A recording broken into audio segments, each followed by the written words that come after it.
Emmy and American Cinema Editors nominee for the Bee Gees' How Can You Mend a Broken Heart documentary. And Robert, we're here today to talk about your work on Lucy and Desi on Amazon Prime. Did your success on the Bee Gees doc, make you more confident leading into this project about two of TV's most legendary figures, or what led you into this? I think the opportunity for the project, or for me to edit this one, came as a result of Bee Gees. Confidence, probably not. I mean, I think a lot of my confidence for this, being the right time and the right crew to do this, probably came when Amy Poehler was brought on as director. I knew that, me as a male editor, profiling one of the most, if not the most famous comedic actors of all time, was a little unnerving. But knowing that Amy was there to kind of, confirm any sort of stuff that I thought, or call it any possible blind spots that I might have, that was reassuring. And you mentioned Amy directs, and when you first met with her, what was she like? What did she tell you her vision for this was? What story did she want to tell with these two? I think for Lucy and Desi specifically, and for large television and movie stars, she was very clear that history tends to make these people two-dimensional and make them these icons or legends, and those sort of those words get thrown around kind of frivolously. But we wanted to know the people, tell a human story, show the a more intimate sort of angle of who these people were and the effect they had on each other. And I was pulled in right from the opening sequence because it's Lucy's voice. There's images of these tapes and old home movies of Lucy and Desi. So let's just start there. How much archival footage are we talking about here that you're presented with? And maybe just starting with the home videos, some of this stuff that I've never seen.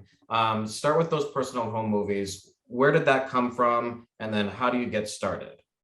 Yeah, we had a great relationship with Lucy and Desi estate, primarily dealing with their daughter, Lucy Arnaz Luckenbill, who was just an amazing person and a very open collaborator and through this whole process. So she kind of opened the vault for us on that. And the first thing that catches your eye are the home videos, because it is totally, there's no guard up. It's completely a verite type of thing. They're not acting or it's like anybody's home videos. You can relate to that.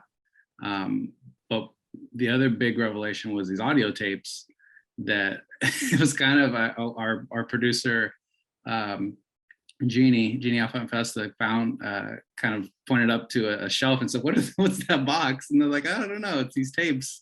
And that ended up being like this big reason why this project feels so intimate, because we were at that point, once we digitized those and got to listen to them, gave us the opportunity to tell the story in their own words, which I don't know if any other project has had that advantage. So you were already working on the project and you just stumbled into that. So that was just luck. I wasn't even on yet. I mean, I was on something else. And then I get a text from our writer, a producer, Mark Moreau, and he's like, hey, we found these tapes. This is good news. So it was like, that was when we knew that it was going to be a huge weapon for us in telling the story. Because with docs, the tough thing is not creating something new or weird. A lot of times it's just telling the actual story. That's the hardest part, because you don't have a piece of archival, or they didn't take pictures that day, or no one talks about it. So a lot of times, like, the difficulty is just telling the truth. So when you get those tapes, it's kind of a godsend. Wow. And then the I Love Lucy episodes, there's so many of those. How do you then kind of rifle through all of that work and pick and choose what scenes, which episodes are going to fit the best for this story of their lives that you're telling? Right. Yeah, it's a lot. I mean, we not only have I Love Lucy, we have the Lucy Desi Comedy Hour, which came right after. It's kind of part of I Love Lucy, and then you have subsequent shows, the Lucy show, all the, I mean, it's kind of endless. And Kira Burnett and all of it. Yeah, the guest spots that she did and the films that they did. So I think I didn't watch any of the episodes beyond what I knew as a kid. I didn't watch anything for the purpose of this project until we kind of knew what the story was and what we wanted to tell. So once we kind of mapped out the story beats and our angle, which was a love story, it was Lucy and Desi's love story, then I could view those episodes in a different way. I wasn't just watching them for pure entertainment and pulling things that I thought were funny just for the sake of comedy. We had to be doing three different things at once with these show clips. So it had to kind of push the story forward. So if we had something where we wanted to talk about, any sort of friction in the relationship, we could pull it from the show. And the show's pretty self-referential. I mean, there's a reason why there's a lot of I Love Lucy fandom, because it's a very dense type of show. I mean, they reference stuff from her hometown, Jamestown. Like there's a Orson Welles episode where she talks about Jamestown and going to Jamestown High School.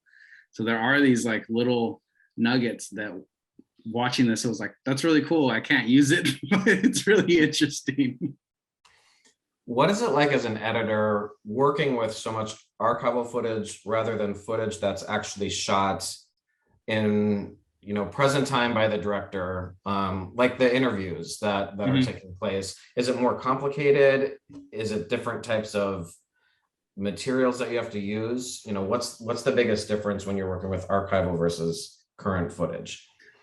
I mean, for me personally, I've worked mostly on archival heavy projects. So I sometimes get the luxury of getting like, modern day verite scenes or stuff like that. But Bee Gees was a archive heavy film because we only had one brother, right? And then Pavarotti I worked on as additional editor, and we don't have Pavarotti. He's not around anymore. So it was archival heavy as well. So for this, it was sort of in my wheelhouse, I guess, to kind of deal with it that way. We did go out to Jamestown and shoot some stuff around her childhood home and stuff like that. But I think we found that the strength was in the archive. It wasn't in going to, say, the studio space in Hollywood where they used to film the shows or anything like that. It was really kind of immersing ourselves in that time period and feeling like it was unfolding in real time. And instead of us looking back, and I think that was one of the toughest things, was you're trying to keep them alive, right? We know that they've passed and we know that they're no longer with us, but you want to infuse life into those characters. So shooting a modern day scene might not be the best way to do that. Were there any editing sort of, tricks or anything that might surprise viewers for something like a Lucy and Desi, like visual effects? Is there something in there that, we're watching and it's beautiful, but we don't realize how much work you're actually putting into it? It's a good question. I don't know if I have an answer for that. I think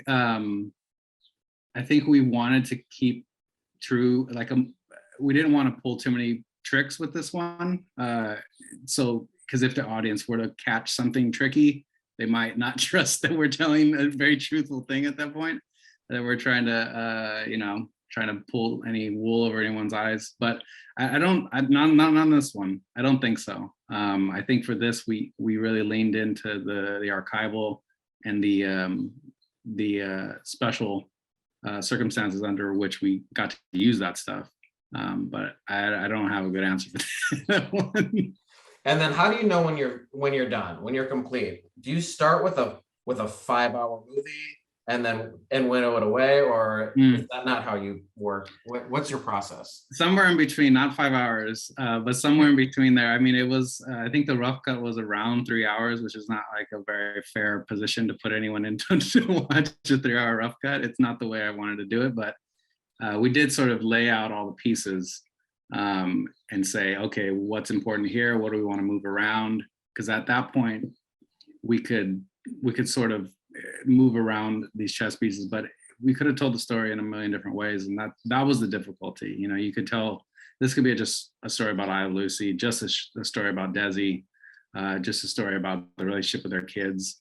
But once we figured out what we wanted to say, which was to highlight their love story, it became a lot easier to whittle that down into what became, I think, like an hour and 45 or something.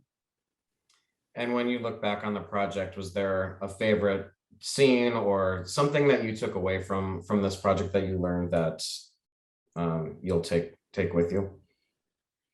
Yeah, I mean, I the idea of a multiracial couple kind of working their way through Hollywood, that's really special. I mean, I'm kind of blown away that they figured out how to do that in that time. I don't know if anyone has a real succinct answer on how they got past all those gatekeepers and were able to get away with this. I mean, it makes it a very American story, because it's sort of that American ideal. If we can get past all the prejudice and actually give people the opportunity to bring diverse opinions and diverse views to the table, that's when we create the best work. And they were able to do that through a lot of bullshit. So that's where I'll probably take away. That's what's most impactful for me. Well, Lucy and Desi is currently streaming on Amazon Prime. Robert, congratulations on your great work. Best of luck at this year's Emmys, and thanks for chatting.